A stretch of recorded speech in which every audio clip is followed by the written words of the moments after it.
Hello, welcome to DOREEN'S African Experiences. So today we're doing the last video on the house. We should be able to see the house as it should look on ring beam level. I'll show you how the balcony came into existence on my house, and then I'll also go ahead to show you how much labor force, how many days, how I allocated work, and I could answer any questions you have on the house as it is. And then we could also show you a few secrets, a few tips, to pull off something like this in such a short time like we did. Something that brings me to talk about this issue with Africa. Africans, we are very disunited. I don't know if that's the right English word to use, but we cannot work with each other. It's like, even when some of us, a bunch of people have work ethic, I mean, the problem is also some of us don't have a good work ethic. Some people don't have it at all. But then the few that do, people already have this biased mentality that Africans are like this, Africans are like this. There are people who go out in the diaspora and they're like, oof, I can't do this back home. I can't. So the point to this, we have to try to work together. We have to try to grow a little bit of trust. I'm talking about professional trust. You understand? If you don't think you can have any kind of trust with someone past professionalism, that's fine. It's you, do you. But failure to trust people back home should not be a reason why you shouldn't do something. It shouldn't. Save up. If you can't trust anybody back home, save up your money and make time and come back home for a little while. Do something, on your own, by yourself, for yourself, or in your future, whatever your future holds. And then you can go back wherever you want to. Educate them on different things. Arm them with the knowledge to get for themselves. But you want to be begged and begged and begged. To what end? How is that growing Africa when you're looking at your own people? You won't even try to even teach them, give them knowledge, or at least give them an investment, something small. Let them better themselves. You understand? If I have a farm, I can't keep giving you food from my farm. I'll come and give you a few seeds, you understand? And I show you how to grow those seeds to make your own food. Teach ourselves to grow ourselves. To grow an African, you don't need to give them money. You don't need to, just pass on the knowledge, pass on the ideas, educate people, enlighten them, give them business ideas they can do that are within their means, support them. You understand? If you see someone doing something, praise them, support them. You can show them how they can do it better. Don't mock. Don't demoralize people. How is this going to help you? Anyway, Africans as Africans, we have to do better. That's all. All I'm saying is we have to empower ourselves. Let's get into the video. Okay, so I wanted to show you how they make this, to make it look like that. See? That. All the way. So I'm going to show you from the other side. The first level, using a bulb something, and then they get this mixture and then start putting it up there. So what you see, those small things in the middle, they are measurements.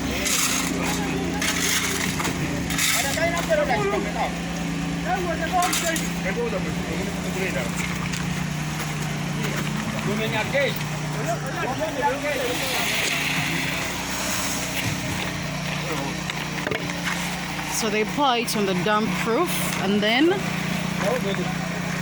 I'll show you after.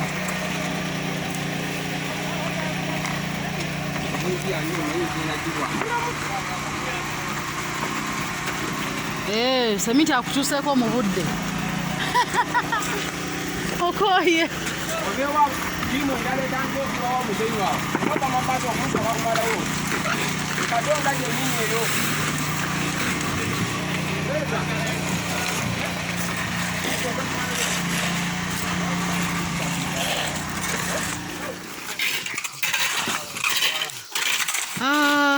have nowhere to pass. But the house is up.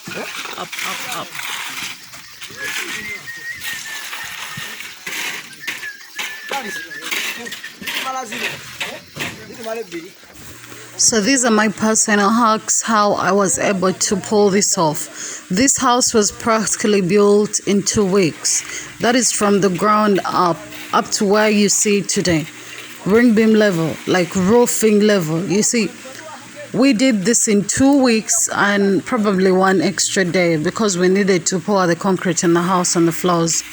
And the reason I did that, the reason I left all the concrete down was because it wasn't going to take me much time to roof and there was no harm. And the weather was going into a dry season, meaning I would still be safe.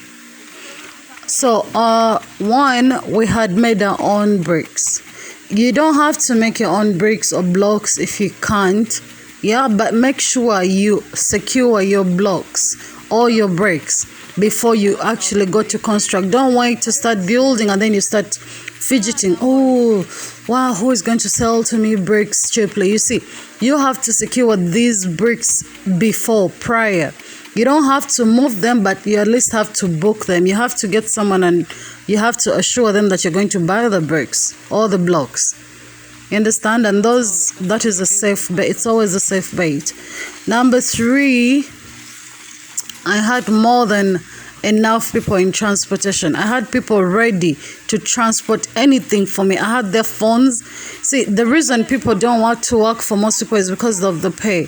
You have to pay these people on time. It's a sign of encouragement. When you pay the drivers or transportation on time, it's safe for you.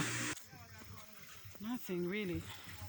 So we've put the concrete for the front, for the veranda, it's down. All right, so once you've created a good working relationship with the drivers, they'll always be there. And please always have backup. Don't have one driver, have at least 3, minimum of 3. So that if one is not available, the second one is there, the third one is there, and create a certain kind of loyalty with them. And then the other thing is, as the building continued, I ended up having more porters or helpers. I ended up having up to 8 porters on the ground. Because when it came to concrete, I needed more porters, I needed more workers. The hands had to be, all hands were supposed to be on deck for this. This was a lot of work, a lot of heavy lifting. So I needed so many people so that I don't tire out the employees. Every time you have enough employees on ground, they're going to work. But if you have few people, the work slows down because these people get tired. But if you have many, that means they're sharing the workload, not one person getting burdened or a few people.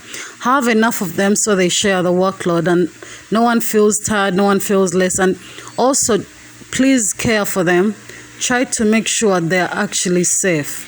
They are in a safe working environment. It's very important. When they feel cared for, when they feel like they're important to you, you understand? They will work because then they have nothing to complain about. They are being fed on time. They are more than enough on the ground. Yeah? There is almost, make sure you don't give your employees or your workers a reason to complain. Don't give it to them. If they ask for material, try to provide the material on time. Whatever they want, as long as it's within your means, provide it. It's for your own good. So I did all this and eventually it paid off because this is a very high speed. Because I had like 6 masons. Those are builders. I had 6 of them. Meaning to have 6 and then 8 to 9 porters. I was already winning. I was guaranteed to win. You'd rather have a heavy workforce than having to go on to pay extra days to all these people. You'd rather add on a few necessary people and they have to be highly skilled. Does it make sense? The other thing is have the equipment they need, you know. Basically, equipment is very important, like really, really important. If the equipment is there, the material is there, believe me, and the employees feel safe to work for you, they have nothing to complain about, they will work. They will work. Share labor. Make sure every mason has their own porter. It's important. It saves you a lot of headache because you don't want one guy to be running around 3 masons. That slows you down. It slows your work down. It slows the whole process down. And if you feel like someone is not performing, speak to them. Ask them what's wrong. If they don't have a genuine reason as to why they're not performing, give them a warning, because this is your project. You're the one losing money. You're losing money and time and resources. So you give them a warning. If they're not adjusting to what you want, let them go. Let them go. This is work. It's not play. This is not a playground. They came to work. So don't fire people before understanding what's going on with them. Always talk to them and find out what's wrong with them, what's going on with them, Create a safe environment for them, not just physically, but emotionally. This is a lot of work. This is heavy work. You don't want people leaving your work when they're very broken up. You don't want that. Because these are people who are trying to earn a living, so don't make it so hard for them. Yeah, basically, the tricks are when you get this binding wire, when you're making, if in case you're doing something like similar to what I'm doing, make sure you take to those metal workers to divide the binding wire. It saves you a lot of time on the side. Every time you're wasting time trying to get the binding wire cut, you're getting the metals cut. We didn't have electricity on the site. If we had electricity, I would have hired or rented a machine to literally slice these T16s, to the calculations they needed. It would have saved us so much time, That extra day would not have been there on so many levels. And sadly, imagine if we were not working in a rainy season, because we did all this in a rainy season. So imagine if it wasn't a rainy season. Imagine. What would have been done in less? It could have been a week and a few days. But we did all this in a rainy season. The work was spot on, professionally done. So I believe every person you employ in this world is capable of giving you the work you need. You just have to understand what and how to handle them.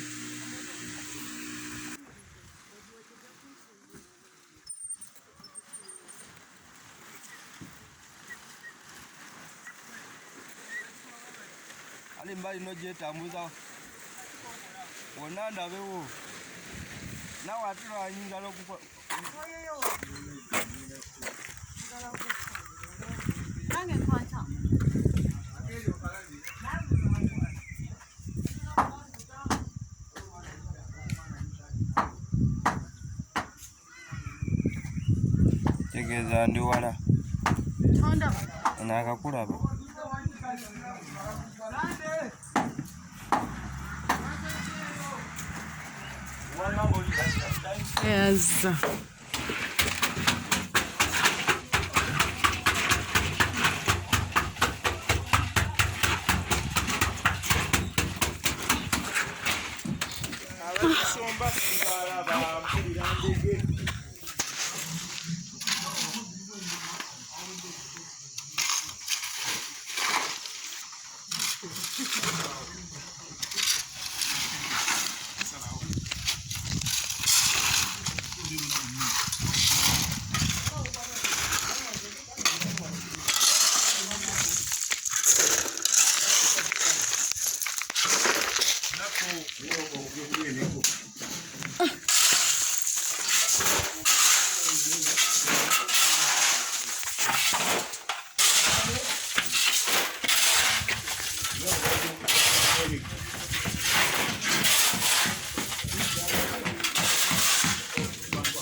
Oh my goodness, I forgot to tell you.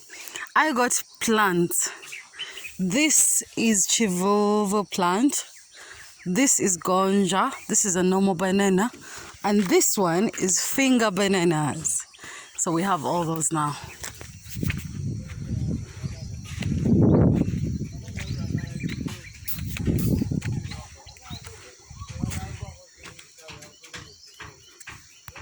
Concrete all over the house. All over the house. I'm too short to fit the other side, but you get the idea. Yeah, so basically that's an overview of the house.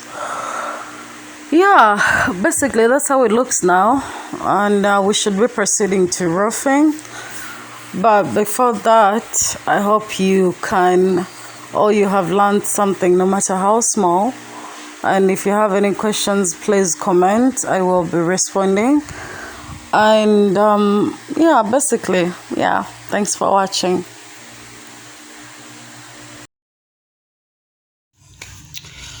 Well, that was me. Thanks for watching. Please subscribe. Coming forward, I think my next 3 to 4 videos, I'm going to rant, like completely rant about the smallest of problems we have in Africa, but they're completely avoidable. Like things we encounter that we can do without, things that we deal with that we shouldn't be dealing with in the first place.